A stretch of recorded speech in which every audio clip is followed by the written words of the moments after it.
ጤና ይስጥልን የተከበራችሁና የተወደዳችሁ የአስራት ቤተሰቦች ሰላምታችን በእያላችሁበት ይድረሳችሁ እያልን የዕለቱን ዜናዎች ይዘንላችሁ ቀርበናል። በቅድሚያም አበይቶቹን እናስቀድማለን። የአማራ ፋኖ ብሔራዊ ንቅናቄ ወታደራዊ ቃል አቀባይ አርበኛ አበበ ሙላቱና የአስቴጎማ ክፍለ ጦር አመራሮች በተገኙበት በአንጾኪያ ገምዛ ሰፊ ህዝባዊ ውይይት ተካሄደ። የብልጽግናው አገዛዝ በሸዋ ቀጠናዎች ላይ ያለው መዋቅራዊ ቁጥጥርም ሙሉ በሙሉ ከእጁ እየወጣ መምጣቱ ተገልጿል። የሸዋ ጠቅላይ ግዛት አሳምነው እዝም ለቀጣይ ግዳጅ ጊዜያዊ አስተዳደሮችን እያጠናከረ እንደሚገኝም ታውቋል። ተጨማሪውን ይዘናል። በመራቢት አውራጃ ሬማ ከተማ ለ6 ሰዓታት በተካሄደ ልዩ ኦፕሬሽን ያገዛዙ መመኪያ የሆነው አየር ወለድ ክፍለ ጦር ከፍተኛ ጉዳት ማስተናገዱ ተገለጸ። የክፍለ ጦሩ አናብስቶች በፈጸሙት የተቀናጀ ጥቃትም ጠላትን ለአውዳሚ ኪሳራ የዳረጉ ሲሆን አገዛዙ መሬት ላይ የደረሰበትን ወታደራዊ ስብራት በንጹሃን ጅምላ ድብደባ ለመበቀል መሞከሩ ተሰምቷል። ተጨማሪ ግንባር መረጃ ይዘናል። በዋግህምራ አምደ ወርቅ ግንባር የከተማዋ የፖሊስ ምክትል አዛዥን ጨምሮ 16 የጥምር ጦር አባላት በፋኖ ደፈጣ መደምሰሳቸው ተገለጸ። በጎንደር ቀጠና ደግሞ የፖሊስ አዛዡ በውስጥ አርበኛ እርምጃ ሲወሰድበት የመከላከያ የሻምበል መሪዎቹን ጨምሮ ወታደሮች መሳሪያቸውን ይዘው በጅምላ መክዳታቸው ታውቋል። አገዛዙም መሬት ላይ ያለውን የኃይል ቁጥጥር ብቻ ሳይሆን የገዛ የጸጥታ መዋቅሩን እርስ በርስ የመተማመን መንፈስ ሙሉ በሙሉ ማጣቱም ተገልጿል። እነዚህንና ሌሎች መረጃዎችን ይዘናል። በድጋሚ አብራችሁ እንድትቆዩ ጠየቅን። በቀጥታ ወደ ዝርዝር መረጃዎቹ እናመራለን።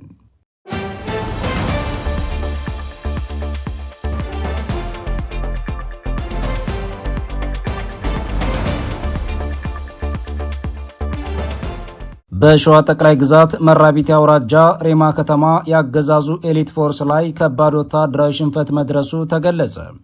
የአማራ ፋኖ ብሔራዊ ንቅናቄ ሸዋ ጠቅላይ ግዛት አሳምነው እዝ አጼ አምደ ጽዮን ኮር ስር የሚንቀሳቀሰው አጼ ዳዊት ክፍለ ጦር ባካሄደው የተቀናጀ ከበባ ያገዛዙን 101ኛ አየር ወለድ ክፍለ ጦር መደምሰሱ ተረጋግጧል። የዚሁ የህዝብ ግንኙነት ክፍል ለጣቢያችን ባደረሰው መረጃ እርምጃ የተወሰደው ከቀኑ 6 ሰዓት እስከ ምሽቱ 12 ሰዓት ድረስ በተፈጸመ ጥቃት ነው ብሏል። የክፍለ ጦር አናብስቶች በአራዲት ቀበሌ፣ በቆሮና በአፈር ባይኔ ቀበሌ እንዲሁም በከተማዋ ሰሜን አቅጣጫ በጠጠር አምባ መስመር በኩል በአራት አቅጣጫዎች ወደ መሃል ከተማ በመዝለቅ የብልጽግናን ኃይል ሙሉ በሙሉ ከበባ ውስጥ አስገብተውታል ሲል እዙ ገልጿል። ለተከታታይ 6 ሰዓታት በዘለቀው በዚህ ከባድ ውጊያም ከ17 በላይ የሚሆኑ የ101ኛ አየር ወለድ ክፍለ ጦር አባላት ሙሉ በሙሉ የተደመሰሱ ሲሆን በርካታ ቁጥር ያላቸው ደግሞ መቁሰላቸው ተነግሯል። በፋኖ ከፍተኛ ወታደራዊ አመራሮች በተመራው በዚህ ጥቃትም ጠላት ከፍተኛ ወታደራዊ ቁሳዊና ሰብአዊ ኪሳራ አስተናግዶ ለመበተን መገደዱንም የግንባር መረጃዎች አረጋግጠዋል። መሬት ላይ የደረሰበትን ወታደራዊ ውርደት መቋቋም ያቃተውና በፋኖ ክንድ የደነገጠው የአገዛዙ ስብስብም ጸረ ሕዝብነቱን በሚያሳይ መልኩ የጦር ወንጀል ወደ መፈጸም መሻገሩም ተሰምቷል። በፋኖ ኃይል የተፈጸመውን ጥቃት መቋቋም ያቃታቸው የአገዛዙ ወታደሮች በመደበኛ የዕለት ተዕለት ስራው ላይ የነበረውን የአፈር ባይኔ ቀበሌ ነዋሪ ወጣት ሀብታሙ በላይሁንን በግፍ አፍሰው ወስደውታል ተብሏል። በግፍ የወሰዱትን ወጣት ግን ወታደራዊ ዩኒፎርም በማልበስ ማርከናል በሚል ለሚዲያ ፍጆታ የሐሰት ድራማ ከሰሩበት በኋላ በአሰቃቂ ሁኔታ ረሽነውታል ሲል እዙ በመረጃው ገልጿል። ሽንፈታቸውን በንጹሃን ላይ ለመወጣት በሬማ ከተማ መንገዶች፣ ግሮሰሪዎችና የህዝብ መሰብሰቢያዎች ውስጥ የነበሩ ሲቪሎችን በዱላና በጠመንጃ ሰደፍ ከባድ ድብደባ መፈጸማቸውም ታውቋል። ይህ ተግባርም አገዛዙ መሬት ላይ ለሚደርስበት ወታደራዊ ስብራት ሁልጊዜም መበቀያ የሚያደርገው ንጹሃንን በማጥቃት መሆኑንም በድጋሚ ያጋለጠ ክስተት ሆኗል። በተለይ የ101ኛ አየር ወለድ ክፍለ ጦር በሸዋ ምድር መበተኑ የብልጽግናው ስርዓት በየትኛውም ወታደራዊ ክንፍ ፋኖን መቋቋም የሚያችልበት ደረጃ ላይ መድረሱን ያመላክታል።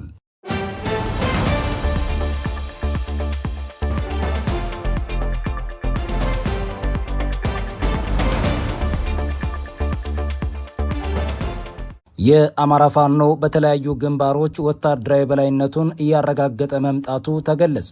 በዋግህምራ ግንባር ያገዛዙ ጥምር ጦር በደፈጣ ተመቶ የከፍተኛ መኮንኖችን ሕይወት ሲያጣ፣ በቆላ ድባ ከተማ ደግሞ በራሱ በአገዛዙ የጸጥታ መዋቅር ውስጥ ሰርገው በገቡ የፋኖ የውስጥ አርበኞች አማካኝነት የከተማዋ ፖሊስ አዛዥ መገደሉ ተሰምቷል። ይህ በእንዲህ እንዳለ የብልጽግና ሰራዊት ከፍተኛ መኮንኖችን ጨምሮ በርካታ ወታደሮችም መዋቅራዊ መፈራረሱን በመግለጽ መሳሪያቸውን ይዘው በጅምላ ፋኖን እየተቀላቀሉ ይገኛሉ። የአማራ ፋኖ ብሔራዊ ንቅናቄ አፋብን የወሎ ቤት አማራ ምኒልክ ዕዝ 303ኛ አሳምኖ ኮር 19ኛ ክፍለ ጦር ዋግሹም ብርጌድ በዋግምራ ብሔረሰብ አስተዳደር ዞን ደሃና ወረዳ ልዩ ድል ማስመዝገቡን የኮሩ ህዝብ ግንኙነት ክፍል ለጣቢያችን አስታውቋል። ያገዛዙ መከላከያ የአምድ ወርቅ ከተማ ፖሊሶችና ሰላም አስከባሪ የተባሉ ጥምር ኃይሎች ከአምድ ወርቅ ከተማ በመነሳት በ04 ቀበሌ አርቢት፣ በ010 ቀበሌ አባም አቦና በ017 ቀበሌ ጭርጉዚ በሶስት አቅጣጫዎች ጥቃት መክፈታቸው የተገለጸ ሲሆን የፋኖ ኃይሎችም የጠላትን ኃይል ሆን ብለው ወደ ጭርጉዚ ቀጠና በመሳብና በማስገባት አስደናቂ የወጥመድ ደፈጣ መሰንዘራቸው ታውቋል። በዚህ አውደ ውጊያም የአምድ ወርቅ ከተማ አስተዳደር የፖሊስ ምክትል አዛዥ ኢንስፔክተር አበራ ሞገስን ጨምሮ 16 የጸጥታ አባላት ወዲያውኑ ሲደመሰሱ ከ23 በላይ ቁስለኞችን ይዞ ጠላት ወደ ነበረበት ለመሸሸግ መገደዱም ተረጋግጧል። በኦፕሬሽኑ 13 የነፍስ ወከፍ መሳሪያዎችና 128 የተለያዩ ተተኳሾች በፋኖ እጅ መግባታቸውንም እዙ በመረጃው ገልጿል። በሌላ በኩል የብልጽግናው አገዛዝ መሬት ላይ ካጋጠመው ወታደራዊ ሽንፈት በበለጠ የራሱ ይፋዊ የፖሊስና የደህንነት መዋቅር በፋኖ መረጃ መረብ መጠለፉን የሚያሳይ ሌላ ሰበር ዜና ከጎንደር ግንባር ተሰምቷል። ትናንት አመሻሽ 3 ሰዓት ገደማ በምስራቅ ደንቢያ ወረዳ የምትገኘው የቆላ ድባ ከተማ የፖሊስ አዛዥ ኢንስፔክተር ደስተው አማረ በውስጥ አርበኞች በተወሰደበት ድንገተኛ እርምጃ መገደሉ ተረጋግጧል። ይህንን ከፍተኛ እርምጃ የወሰደው ግለሰብም ራሱ በከተማዋ መዋቅር ውስጥ ሲሰራ የነበረና ከፋኖ ጋር ቀጥተኛ ሚስጥራዊ ግንኙነት የነበረው የፖሊስ አባል ነው ተብሏል። ይህ ክስተትም በአገዛዙ ከፍተኛ መኮንኖች ዘንድ እርስ በርስ ያለመተማመንና የፍርሃት ድባብ ፈጥሯል።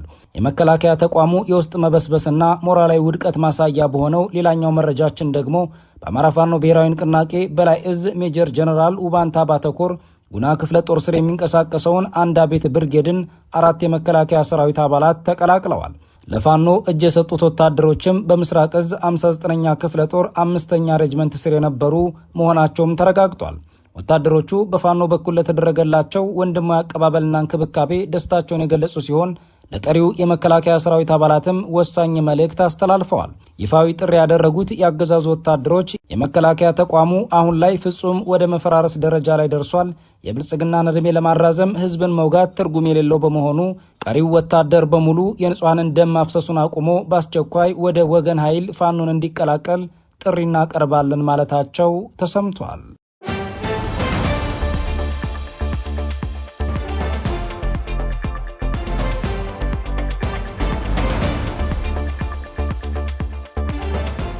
የአማራ ፋኖ ብሔራዊ ንቅናቄ ወታደራዊ ቃል አቀባይ አርበኛ አበበ ሙላቱና የአስቴ ጎማ ክፍለ ጦር አመራሮች በተገኙበት በአንጾኪያ ገምዛ ሰፊ ህዝባዊ ውይይት ተካሄደ። የብልጽግናው አገዛዝ በሸዋ ቀጠናዎች ላይ ያለው መዋቅራዊ ቁጥጥርም ሙሉ በሙሉ ከእጁ እየወጣ መምጣቱም ተገልጿል። ቀደም ሲል በሽምቅ ውጊያ ላይ ተወስኖ የነበረው ፋኖ አሁን ላይ ሰፋፊ ቀጠናዎችን ሙሉ በሙሉ በመቆጣጠር የህዝብ መድረኮችን በነጻነት በመምራትና የሲቪል መስተዳደር መመሪያዎችን በመስጠት ረገድ ያሳየው መዋቅራዊ ሽግግርም ያገዛዙን ስርዓታዊ ውድቀት ይፋ አድርጓል። በአንጾኪያ ገምዛ ክላስተር ዋሻ ንገት ቀበሌ በተካሄደው በዚህ ሰፊ የህዝብ ግንኙነት መድረክ ላይ የአካባቢው ነዋሪዎች፣ የሀገር ሽማግሌዎች፣ የአስቴ ጎማ ክፍለ ጦር አመራሮችና የአማራ ፋኖ ብሔራዊ ንቅናቄ ወታደራዊ ቃል አቀባይ አርበኛ አበበ ሙላቱ ተገኝተዋል።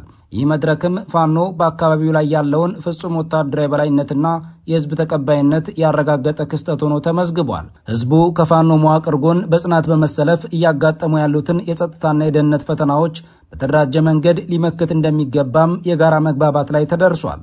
በውይይቱ በአካባቢው ላይ የተደቀኑ ውጫዊ ወታደራዊ ስጋቶችንና በኬሚሴ ዙሪያ እየተስተዋለ ያለውን አደገኛ የወረራ እንቅስቃሴ ለመከላከልም ማህበረሰቡ ከፋኖ ጋር በመቀናጀት የአካባቢውን ደህንነት በዘላቂነት ለማስጠበቅ በሚያስችለው ወታደራዊ ዝግጁነት ላይ ሰፊ ግንዛቤ ተፈጥሯል ተብሏል። ነባር የህዝብ መገልገያ ተቋማትን አገዛዙ ወደ መሃል ሀገር ከሚያደርገው ዝርፊያና ውድመት በባለቤትነት ስሜት መጠበቅ እንደሚገባም የተገለጸ ሲሆን ህዝቡና ፋኖ አቅማቸውን በማስተባበር አዳዲስ የልማት ስራዎችን ማከናወን በሚችሉበት መንገድ ላይም ምክክር ተደርጓል። የአካባቢው አርሶ አደርም የዕለት ተዕለት የግብርና ስራውን ከህዝባዊ የትጥቅ ትግሉ ጋር አቀናጅቶ ማስኬድ እንዳለበትና የሰላም እሴቶችን በመጠበቅ አካባቢውን ነቅቶ መጠበቅ እንደሚኖርበት አቅጣጫም ተቀምጧል። መድረኩ ቀጠናውን በከፍተኛ ሁኔታ እየፈተነ ባለው የወጣቶች ስደት ዙሪያም ጠንካራ ፖለቲካዊ ውሳኔ አስተላልፏል። ወጣቶች ህይወትን አደጋ ላይ ከሚጥልና ሀገርን ባዶ ከሚያስቀር ስደት በመቆጠብ ስደትን አማራጭ ከማድረግ ተቆጥበው ሀገርን ጥለው እንዲሰደዱ ምክንያት የሆነውን ጨቋኙን የብልጽግና ስርዓት በትጥቅ ትግል በመሳተፍ ሊታገሉት እንደሚገባም ተመላክቷል። በአንጾኪያ ገምዛ የተደረገው ህዝባዊ ውይይትም በብልጽግናና በፋኖ መካከል ያለውን እውነተኛ የመሬት ላይ ስልጣን ቁጥጥር ያመላከተ ሆኗል። የብልጽግናው አገዛዝ በሸዋ የገጠርና የከተማ ቀጠናዎች ላይ ያለው አስተዳደራዊ መዋቅር ፈርሶ ካድሬዎችና የስርዓቱ የጸጥታ ኃይሎች በካምፕ ውስጥ በተሸሸጉበት በዚህ ጊዜ ፋኖ የህዝብ መሪ ሆኖ መውጣቱም ስርዓቱ ወደ ማዕከሉ እየተገፋ መሆኑን አረጋግጧል። በመድረኩ ንግግር ማድረጋቸው የተገለጸው የአማራ ፋኖ ብሔራዊ ንቅናቄ ወታደራዊ ቃል አቀባይ አርበኛ አበበ ሙላቱ ማህበረሰቡ ለትግሉና ለአካባቢው ህልውና እያደረገ ላለው ከፍተኛ አስተዋጽኦ ምስጋና አቅርበው በመድረኩ የተቀመጡ አቅጣጫዎችን ወደ ተግባር በመቀየር ድልን በአስተማማኝ ሁኔታ ለማስቀጠል ሁሉም የድርሻውን እንዲወጣ ጥሪ አድርገዋል። የክስተትም በሸዋ ምድር የብልጽግና ፍጻሜ መቃረቡንና የፋኖ ህዝባዊ ተቀባይነት የማይቀለበስ ምዕራፍ ላይ መድረሱን በግልጽ ያመላከተ ክስተት ሆኗል።